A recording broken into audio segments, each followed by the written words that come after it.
मेरे YouTube channel स्टोनेश पर आपका स्वागत है। नमस्कार, मैं हूं नरेश कुमार। सबसे पहले उन दर्शकों का धन्यवाद जिन्होंने पेज को सब्सक्राइब किया है, पेज के वीडियोस को शेयर कर रहे हैं, लाइक कर रहे हैं और कमेंट बॉक्स में हमें अपनी राय भी दे रहे हैं। दोस्तों, आज बात करेंगे गुरु की। देवगुरु बृहस्पति। बृहस्पति बहुत इंपॉर्टेंट ग्रह हैं, आपकी कुंडली में बहुत अहमियत रखते हैं। कुंडली में 12 भाव होते हैं, जिनमें से 4 भावों के कारक ग्रह गुरु होते हैं। तो गुरु किन किन भावों के कारक हैं? सबसे पहले तो धन भाव, दूसरा भाव इसके कारक गुरु हैं। 5वां भाव सुत भाव, इसके कारक गुरु हैं। 9वां भाव भाग्यस्थान, इसके कारक गुरु हैं। और 11वां भाव आपकी आय का भाव, आपकी इच्छाओं की पूर्ति का भाव, आपके कर्म के फल का भाव, इसके कारक गुरु हैं। अब ये चारों चीज़ें लाइफ में से मिस कर दें या इसको निकाल दें तो आपकी लाइफ में बहुत कम चीज़ें बचती हैं, क्योंकि धन के बिना, संतान के बिना, फैमिली के बिना इंसान जो है वो अधूरा फील करता है, और भाग्य के बिना। और ये सारी चीज़ें गुरु से आती हैं। अब गुरु जो है, बहुत कम लोग होते हैं जिनको कुंडली में गुरु की महादशा मिलती है। और जब गुरु की महादशा मिलती है और गुरु आपकी कुंडली में अच्छा फल करते हैं तो निश्चित तौर पर आपको लाइफ में सारे सुख मिलते हैं और आप जो है वो कंप्लीट फील करते हैं। अब यहाँ पर कन्या राशि के जातकों की बात करेंगे। कन्या राशि के जातकों की बात इसलिए, यदि आपकी उम्र 35 साल से लेकर 50 साल के बीच है तो निश्चित तौर पर आप गुरु की महादशा से गुजर रहे हैं। ऐसा भी हो सकता है कि कुछ जातकों की उम्र 30 से 45 साल के बीच हो, उनके ऊपर भी गुरु की महादशा चल रही होगी, क्योंकि ये नक्षत्र के चरण का थोड़ा सा अंतर हो सकता है। अदरवाइज हम 30 से 45-50 के बीच लेंगे तो सबके ऊपर इस समय गुरु की महादशा चल रही है। और जो महादशा होती है वैदिक एस्ट्रोलॉजी में, वो रूलिंग प्लैनेट होता है आपका, यानी कि 15 या 16 साल आपकी लाइफ में रूल कौन करेगा। तो 16 साल जब रूल इस प्लैनेट ने करना है, गुरु ने करना है, तो निश्चित तौर पर आपके लिए वो चीज़ें बहुत अच्छे फल करेंगी जब गुरु शुभ गोचर में आ जाएंगे। अब गुरु 5 भावों में शुभ गोचर में रहते हैं, कुंडली में 12 भाव होते हैं, लेकिन कुछ भावों में अशुभ गोचर में चले जाते हैं। अब कन्या राशि के जातकों को मैं इसलिए बता रहा हूँ क्योंकि कन्या राशि के जातकों के लिए जो गुरु का गोचर हो रहा है, 30 अप्रैल को जो गुरु का गोचर होना है वो होना है भाग्य स्थान के ऊपर से। गुरु इस समय अष्टम में गोचर कर रहे हैं। अष्टम का गोचर अच्छा नहीं होता, यानी कि मान लीजिए दशानाथ ही डेड हो गया। जिस रूलिंग प्लैनेट ने आपको फल करने हैं वो प्लैनेट ही फल नहीं कर पा रहा, तो आपको उसके फल अच्छे नहीं मिल पाएंगे।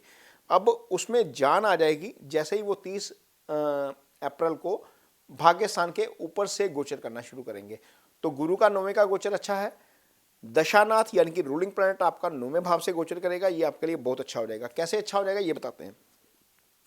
अब जब भाग्य स्थान के ऊपर से गुरु गोचर करेंगे तो सबसे पहले 5वीं दृष्टि से देखेंगे आपके चंद्रमा को। अब चंद्रमा के ऊपर गुरु की दृष्टि होना अपने आप में बहुत पॉजिटिविटी लाने वाला है। चंद्रमा आपका मन होता है, यदि इसके ऊपर कोई नेगेटिव प्लैनेट का प्रभाव पड़ता है तो आप व्यथित फील करते हैं, आप बेचैन रहते हैं, आप डिस्टर्ब रहते हैं।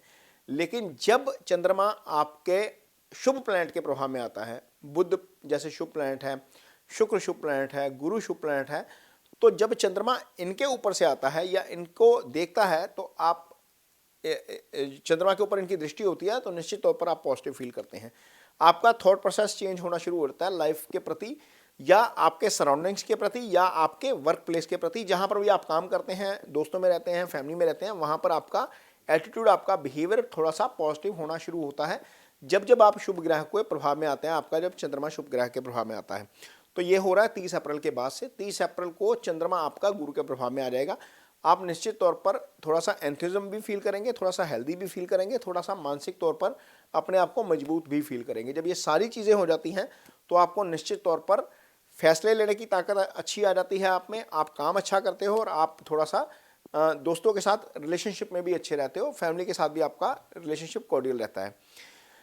अब गुरु जब 9वें भाव में गोचर करते हैं तो तीसरे भाव को देखते हैं। तीसरा भाव आपका पराक्रम का भाव है। आपका छोटा भाई यहीं से आता है, यानी कि छोटे भाइयों के साथ यदि किसी तरह की कोई परेशानी चल रही है, कोई सहयोग नहीं मिल रहा है या उनकी हेल्थ कोई इशू हो रहा है, तो निश्चित तौर पर गुरु यहाँ पर ब्लेसिंग जरूर देंगे।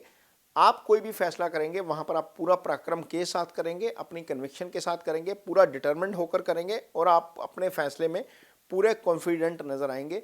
जब हम कॉन्फिडेंस के साथ फैसला करते हैं तो निश्चित तौर पर हमारे रिजल्ट्स भी अच्छे आते हैं, क्योंकि वहाँ पर कोई कन्फ्यूज़न बचती नहीं है। आपने एक चीज़ तय कर ली कि ये करना है तो ये कर देते हैं आप उसको, फिर उसके आपको अच्छे रिजल्ट देखने को मिलते हैं। जब हम कंफ्यूज होकर फैसला लेते हैं तो वहाँ पर रिजल्ट भी थोड़े से हमारे एक्सपेक्टेशंस के अनुरूप नहीं आते। अब यहाँ पर जब गुरु भाग्यस्थान में बैठे हैं तो एक दृष्टि आएगी गुरु की आपके पंचम भाव के ऊपर। पंचम भाव संतान का भाव है, पंचम भाव इजी गेंस का भाव है, पंचम भाव हायर स्टडीज़ का भाव है, पंचम भाव से हम जो है वो इनकम भी काउंट करते हैं।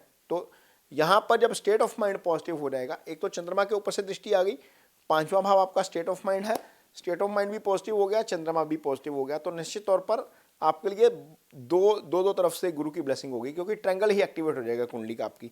तो यहाँ पर संतान भाव के ऊपर गुरु की दृष्टि होने का मतलब यह है कि संतान की तरफ से या तो अच्छी खबर आ सकती है या आपके घर में संतान आ सकती है। यदि आप प्लानिंग कर रहे हैं तो गुरु की ब्लेसिंग्स आपको मिलने वाली हैं 30 अप्रैल के बाद। तो निश्चित तौर पर यह समय अच्छा रहेगा संतान के लिहाज से, संतान की आगमन के लिहाज से, संतान की हेल्थ के लिहाज से, संतान की तरफ से अच्छे समाचार के लिहाज से। तो यदि आपका कुछ इन्वेस्टमेंट है, कहीं शेयर मार्केट में इन्वेस्ट करते हैं, तो वहाँ पर भी हो सकता है आपको गेंस जो हैं वो 30 अप्रैल के बाद अच्छे मिले। मैं इन्वेस्टमेंट की बात कर रहा हूँ, मैं उसकी बात नहीं कर रहा, आपको स्पेकुलेशन की बात नहीं कर रहा, स्पेकुलेशन मत की जाए। हाँ, इन्वेस्टमेंट में आपको उसके अच्छे रिजल्ट्स मिलेंगे। तो पांचवें भाव के सिग्निफिकेंस एक्टिव होने का मतलब है कि ये त्रिकोण का दूसरा सबसे शुभ भाव होता है, और जहाँ पर गुरु का गोचर हो रहा है वो कुंडली का पहला सबसे शुभ भाव होता है।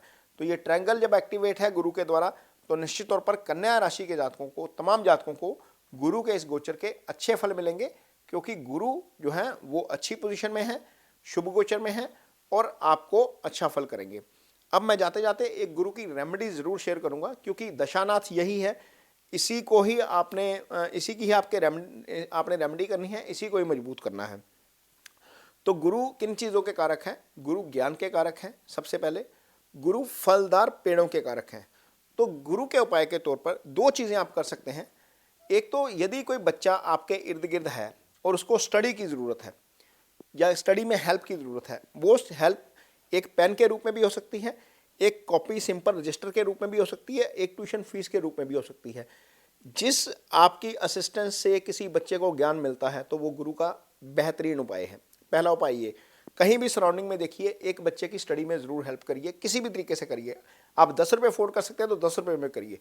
तो ये एक बहुत अच्छी रेमेडी है गुरु की। एक दूसरा, जो गुरु हैं वो फलदार पेड़ों के कारक ग्रह हैं। हमारा शास्त्र कहता है कि यदि आप संतान पैदा करते हैं तो उसकी संभावना हो सकती है कि वो अच्छी ना निकले, लेकिन यदि आप पेड़ लगाते हैं तो उसकी कोई संभावना नहीं है कि वो पेड़ अच्छा नहीं निकलेगा। वो पेड़ बड़ा होकर छाया देगा ही देगा, वो पेड़ बड़ा होकर फल देगा ही देगा। तो गुरु तो वैसे भी फलदार पेड़ों के कारक ग्रह हैं। एक पेड़ लगाइए, फलदार पेड़ लगा लीजिए, अपने आंगन में लगा लीजिए, और देखिए कैसे जैसे जैसे वो पेड़ ग्रो करता है, जैसे जैसे उसके फल आपको मिलते हैं, वैसे वैसे ही गुरु के फल भी आपको मिलते हैं। तो ये दो उपाय गुरु के बहुत अच्छे उपाय हैं। हालांकि मैं आपको दान का उपाय भी बता सकता हूँ, मंदिर में जाइए, चने की दाल दान दे दीजिए, ये स्टैंडर्ड उपाय है। पुखराज पहन लीजिए, ये स्टैंडर्ड उपाय है, ये कर लेते हैं। लेकिन ये जो मैं दो उपाय बता रहा हूँ, इसमें बहुत ज़्यादा खर्चा नहीं है। पेड़ में एक बार पैसा लगेगा आपका, हो सकता है 100-150 रुपये लगे, 200 रुपये लगे, कहीं से भी आप लेके आए। अमरूद का पेड़ ला सकते हैं, सेब का ला सकते हैं, कहीं पर भी जो भी आपके यहाँ पर सीजनल फ्रूट होता है, कोई भी एक पेड़ लगा लीजिए, और उसको आपने सिर्फ ध्यान रखना है, जैसे आप अपने बेबी का ध्यान रखते हैं। उसको ग्रो करेंगे तो उसके फल आप खुद महसूस करेंगे इसको। और दूसरी चीज़ जो मैं बता रहा हूँ, बच्चे की हेल्प, वो तो 10 रुपये में भी हो सकती है। पेन लेके देंगे, वो भी गुरु का उपाय है। तो ये उपाय ज़रूर करिए, निश्चित तौर पर आपको इसके अच्छे फल मिलेंगे, गुरु आपके ऊपर ब्लेसिंग्स जरूर करेंगे। तो ये कन्या राशि के जातकों को 2024 का गुरु के गोचर का फल है। ये वीडियो आपको कैसा लगा, इस पर कमेंट बॉक्स में अपनी राय जरूर दीजिए। यदि वीडियो अच्छा लगे तो उसे शेयर जरूर करिए, पेज को सब्सक्राइब जरूर करिए। इसके साथ ही मुझे दीजिए इजाज़त। नमस्कार।